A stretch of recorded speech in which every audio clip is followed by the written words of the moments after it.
Divine Mother, Heavenly Father, dearest friend, beloved God, Jesus Christ, Babaji Krishna, Lahiri Mahashaya, Swami Sri Yukteswarji, beloved Guru, Paramahansa Yogananda, saints of all religions, we bow at your feet.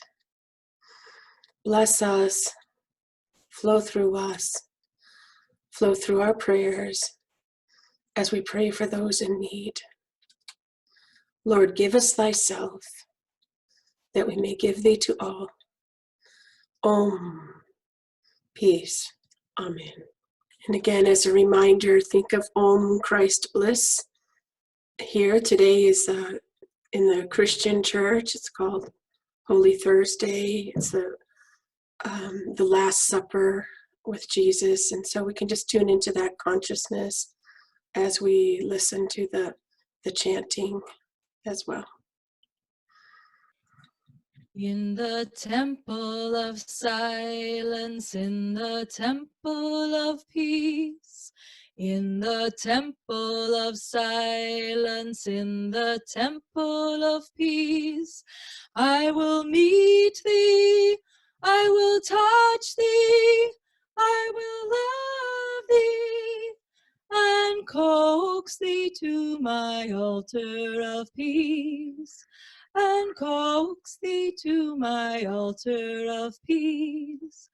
In the temple of Samadhi, in the temple of bliss, in the temple of Samadhi, in the temple of bliss, I will meet thee, I will touch thee, I will love thee, and coax thee to my altar of bliss, and coax thee to my altar of bliss.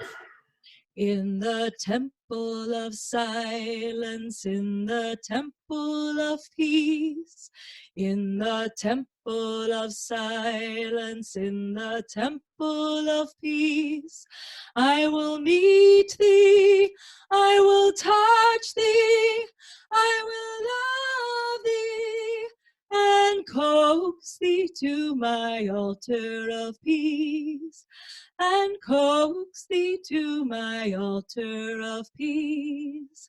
In the temple of Samadhi, in the temple of bliss, in the temple of Samadhi, in the temple of bliss, I will meet thee, I will touch thee, I will love thee, and coax thee to my altar of bliss, and coax thee to my altar of bliss. In the temple of silence, in the temple of peace, in the temple of silence, in the temple of peace, I will meet thee, I will touch thee, I will love thee, and coax thee to my altar of bliss, and coax thee to my altar of bliss. In the temple of silence, in the temple of peace, in the temple of silence, in the temple of peace, I will meet thee, I will touch thee, I will love thee, and coax thee to my altar of peace, and coax thee to my altar of peace. In the temple of Samadhi, in the temple of bliss, in the temple of Samadhi, in the temple of bliss, I will meet thee, I will touch thee, I will love thee, and coax thee to my temple of bliss, and coax thee to my altar of bliss. in the temple of silence, in the temple of peace, in the temple of silence, in the temple of peace. I will meet thee, I will touch thee, I will love thee, and coax thee to my altar of bliss, and coax thee to my altar of peace. In the temple of Samadhi, in the temple of bliss, in the temple of Samadhi, in the temple of bliss, I will meet thee, I will touch thee, I will love thee, and coax thee to my altar of bliss, and coax thee to my altar of bliss, and coax thee to my altar of bliss.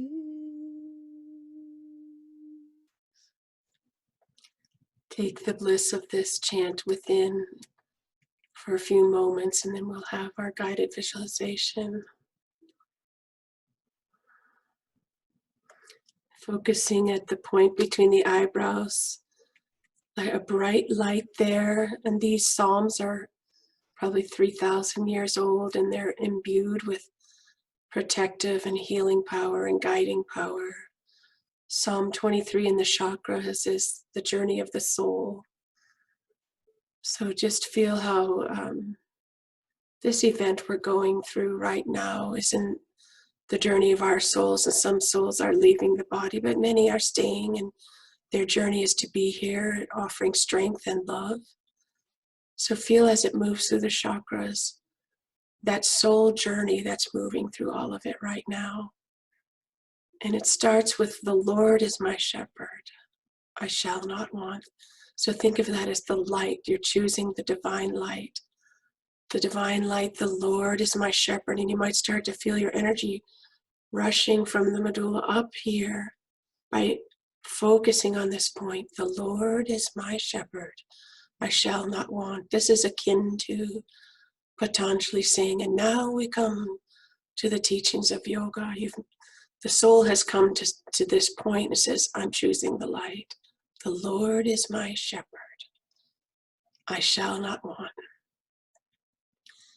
And it starts then at the first chakra, the earth quality. He maketh me lie down in green pastures. So see the verdant earth, the protective, survival, earth grounded quality of the first chakra. He maketh me to lie down in green pastures. So feel this healing aspect of the first chakra. You're just supported, it just is. Feel that you're tapping in to God taking care of you. God taking care of your needs of survival, which is, food, clothing, and shelter on the most basic level, and the means to have those, to share those. The Lord is my shepherd, I shall not want. He maketh me to lie down in green pastures. And feel what that means. It's like saying, rest, I'm here. Let your entire body be supported right now. Your body and your being, it's taken care of. It's almost like the lilies of the valley, toil not. And it's just simply here. The Lord is my shepherd, I shall not want.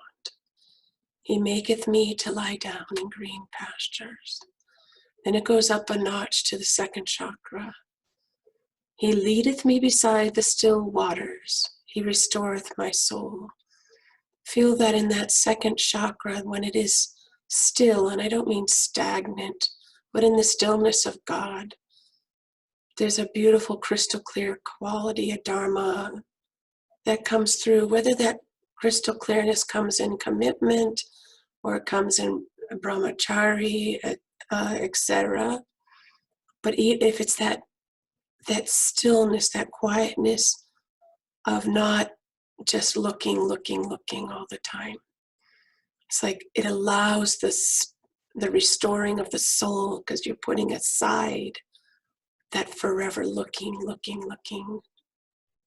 The Lord is my shepherd, I shall not want. He maketh me to lie down in green pastures. He leadeth me beside the still waters. He restoreth my soul. And then up to the navel. He leadeth me in the paths of righteousness for his name's sake. And it's not self-righteousness, which is the bane of some, moral or religious leaders if it's self-righteous. But if it's right action, he leadeth me in the paths of righteousness for his name's sake.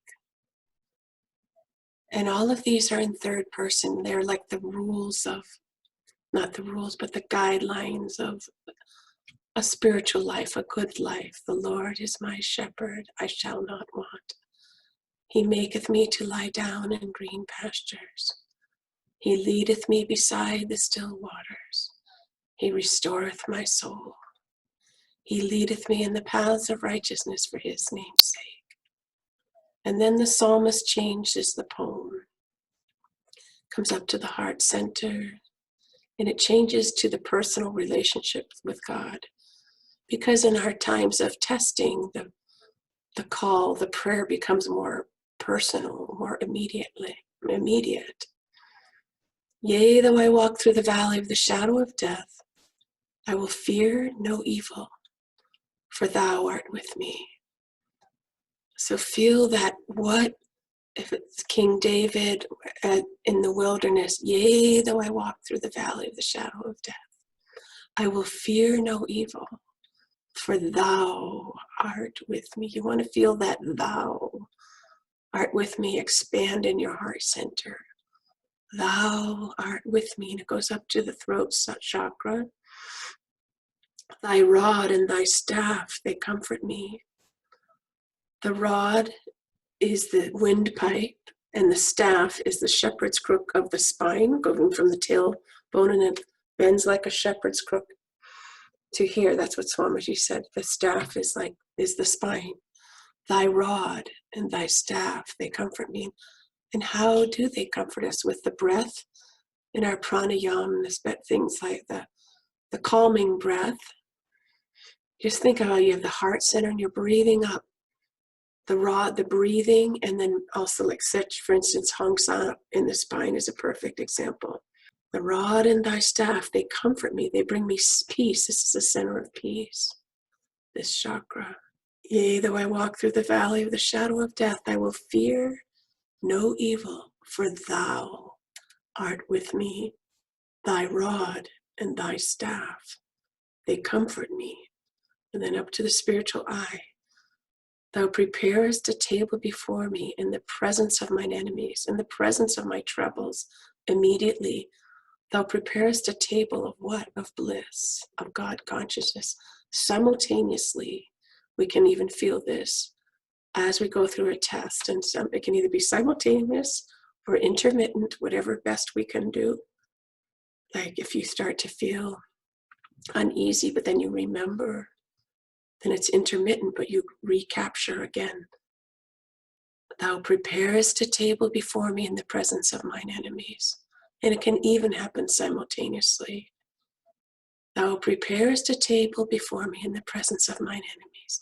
This table of bliss. For as Jesus said, thine eye is the lamp of the body. If thine eye be single, thy whole body shall be full of light. So that is the banquet of bliss. Thou preparest a table before me in the presence of mine enemies. Thou anointest my head with oil. God's grace comes. And then my cup runneth over. The bliss cascades over the body. My cup runneth over. That first stage of samadhi in the body, my cup runneth over. And then it ends with both an affirmation and a declaration of truth, depending on where we are on the spectrum our soul is on. Surely goodness and mercy shall follow me all the days of my life, and I will dwell in the house of the Lord forever. And that is a declaration of truth when we're in Nirvikalpa Samadhi. But it's also an aspiration of our journey along the way.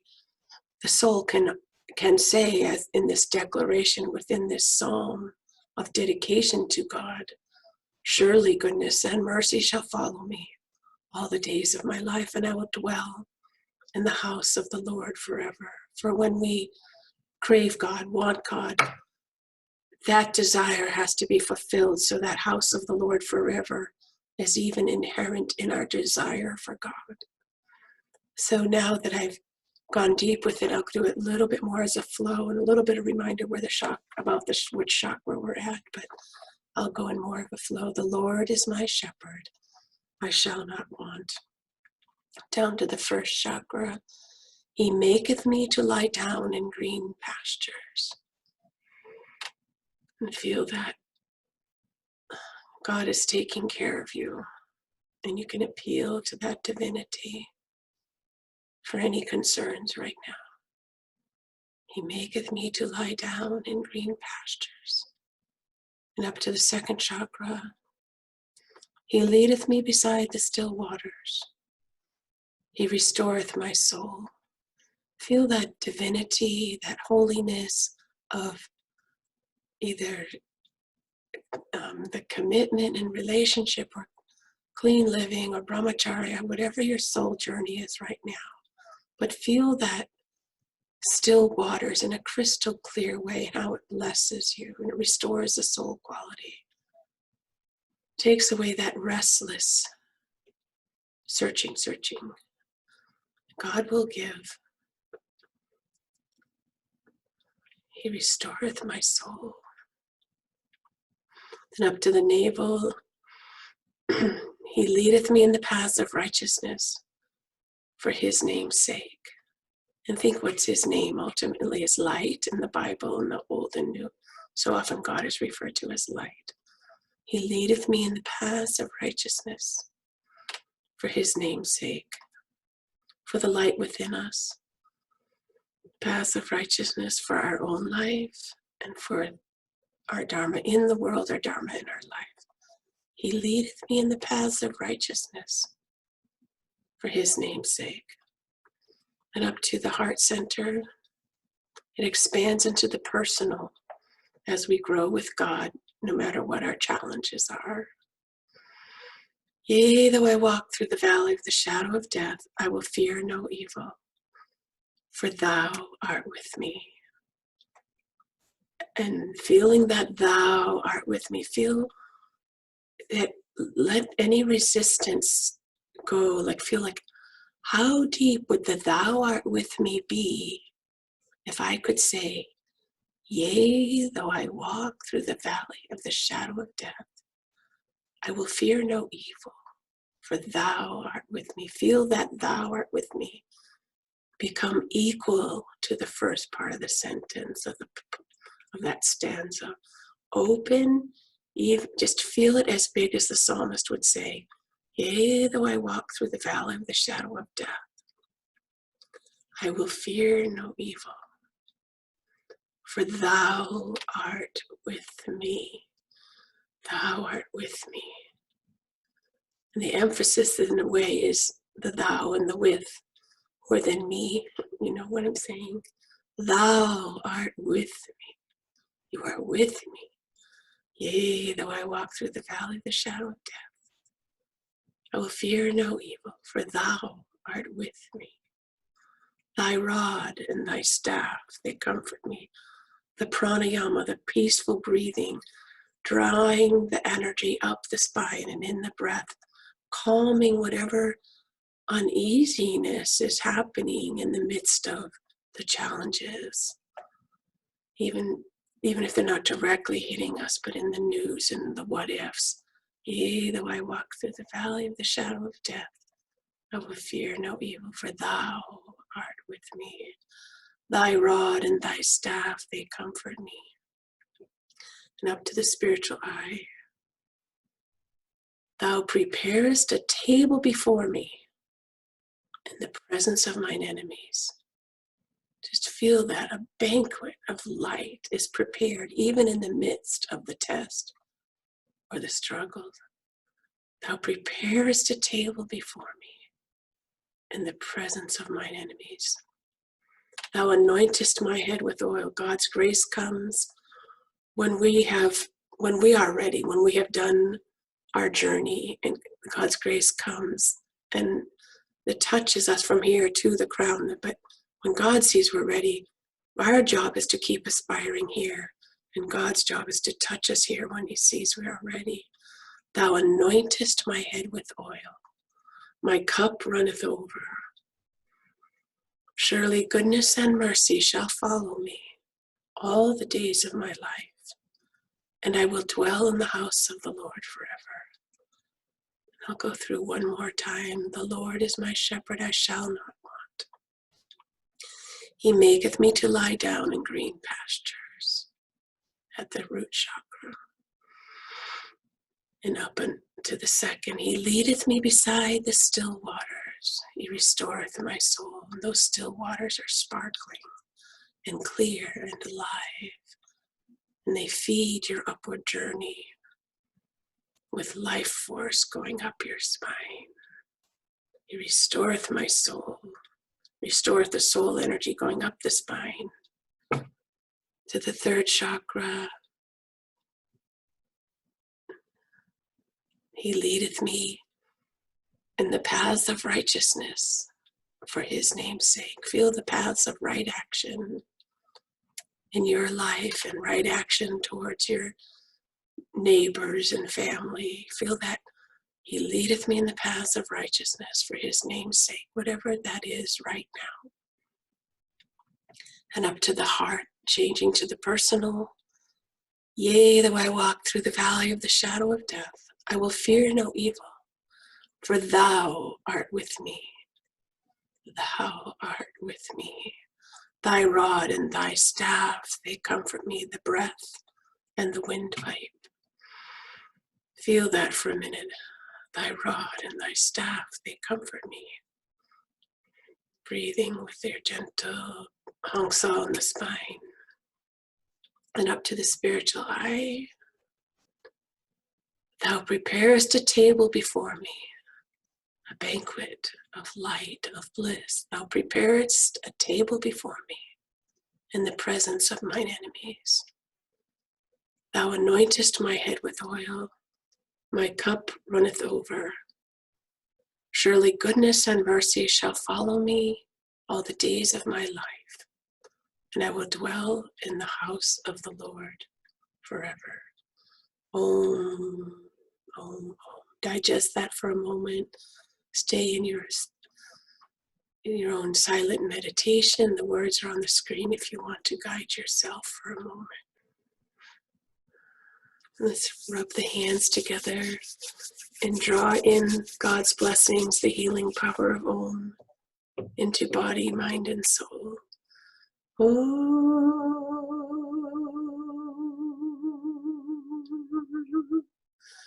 Om.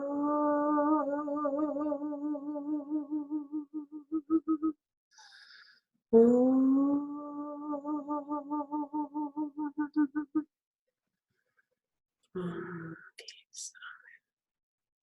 Mary, you talk a little bit about this in your blog and as the soldier's prayer, and you mentioned that Edgar Casey had indicated that this prayer was given at the Last Supper. Yeah, it already existed, of course. Most likely these things are from King David, before written probably when he's in the desert. And so it's already known as a protective psalm. I think by the time Jesus was alive, what did they say? They give how many generations it was since David, but it's like 1,200 years or something. So it was already known as a protective psalm.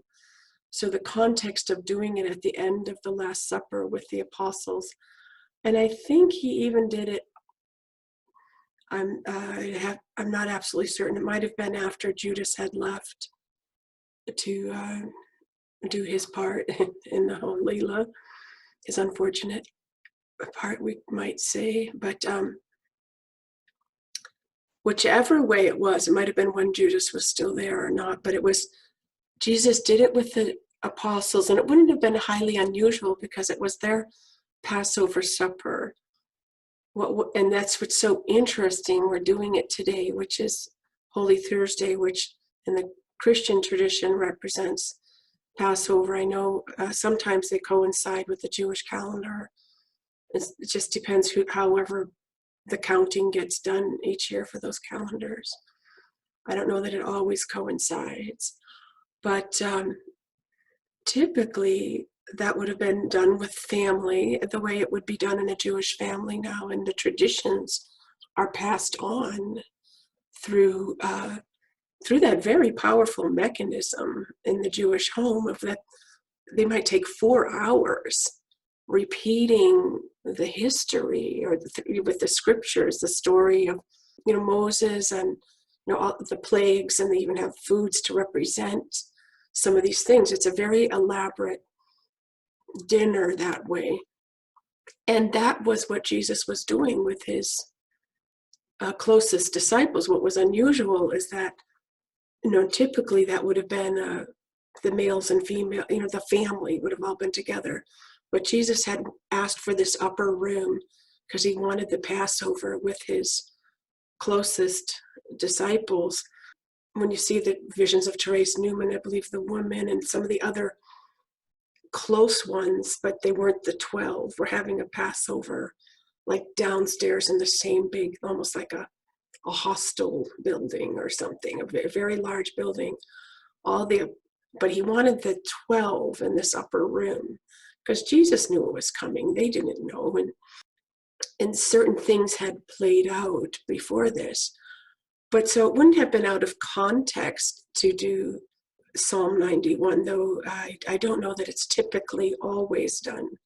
It's the Last Supper it was their Passover, so it was an inherently religious or spiritual dinner and ceremony when you're going to be with your closest family typically, but he knew what was happening, so he wanted to be with them.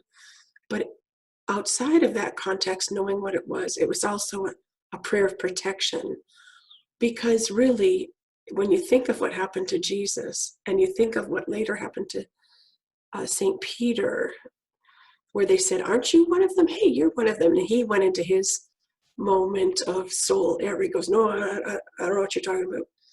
And they go, no, I think you were with him. And this is while Jesus is getting tried. There might have been a gang attempt, or even think of when they took Jesus. The others were there trying to protect Jesus, and then just to make sure he was the only one who went. So that role of protection, it's not their time. It was his time to go through this Leela.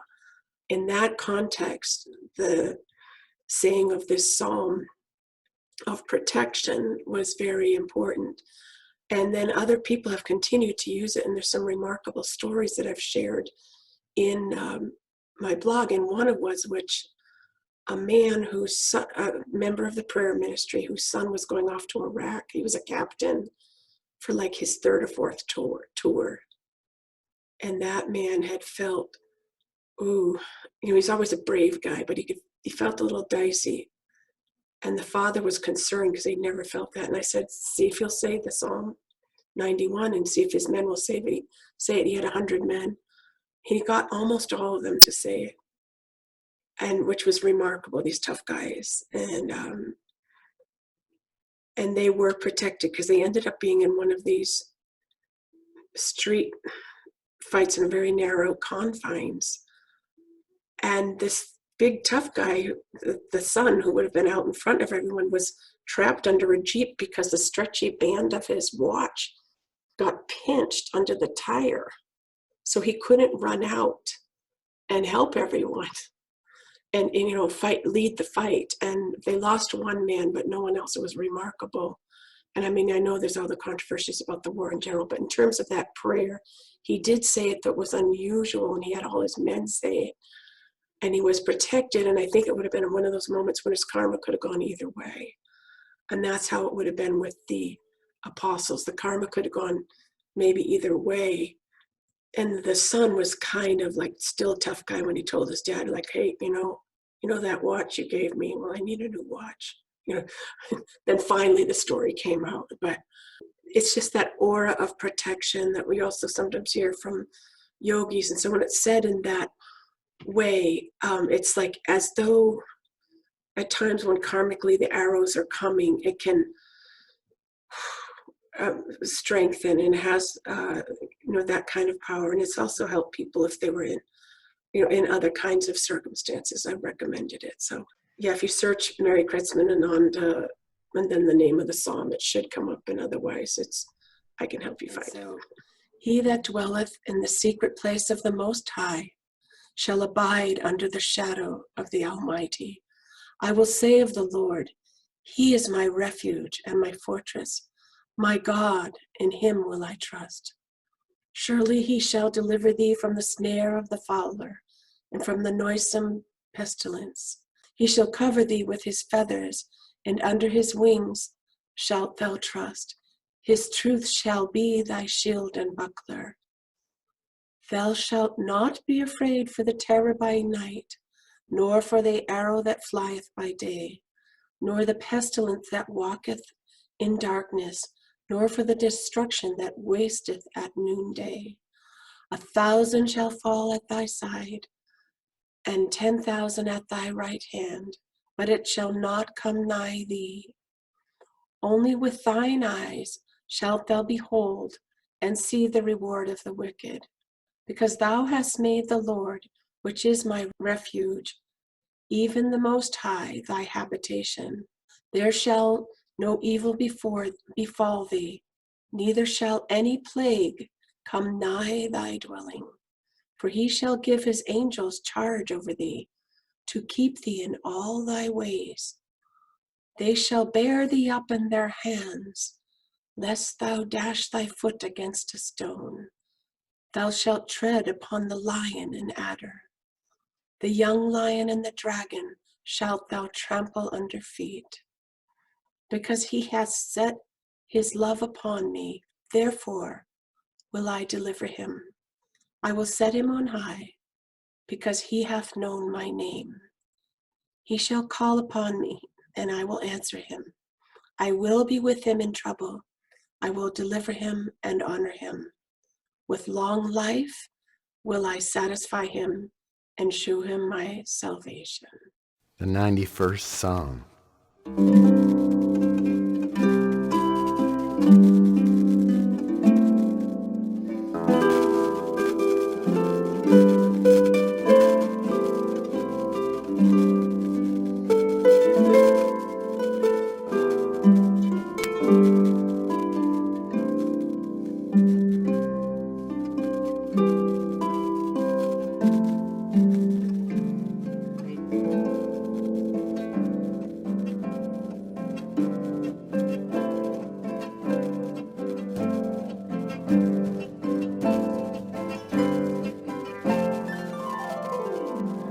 He that dwelleth in the secret place of the Most High shall abide under the shadow of the Almighty. I will say of the Lord, He is my refuge and my fortress, my God. In Him will I trust. Surely He shall deliver thee from the snare of the fowler and from the noisome pestilence. He shall cover thee with His feathers, and under His wings shalt thou trust. His truth shall be thy shield and buckler. Thou shalt not be afraid for the terror by night, nor for the arrow that flieth by day, nor for the pestilence that walketh in darkness, nor for the destruction that wasteth at noonday. 1,000 shall fall at thy side, and 10,000 at thy right hand, but it shall not come nigh thee. Only with thine eyes shalt thou behold and see the reward of the wicked. Because thou hast made the Lord, which is my refuge, even the Most High, thy habitation. There shall no evil befall thee, neither shall any plague come nigh thy dwelling. For He shall give His angels charge over thee, to keep thee in all thy ways. They shall bear thee up in their hands, lest thou dash thy foot against a stone. Thou shalt tread upon the lion and adder. The young lion and the dragon shalt thou trample under feet. Because he hath set his love upon me, therefore will I deliver him. I will set him on high, because he hath known my name.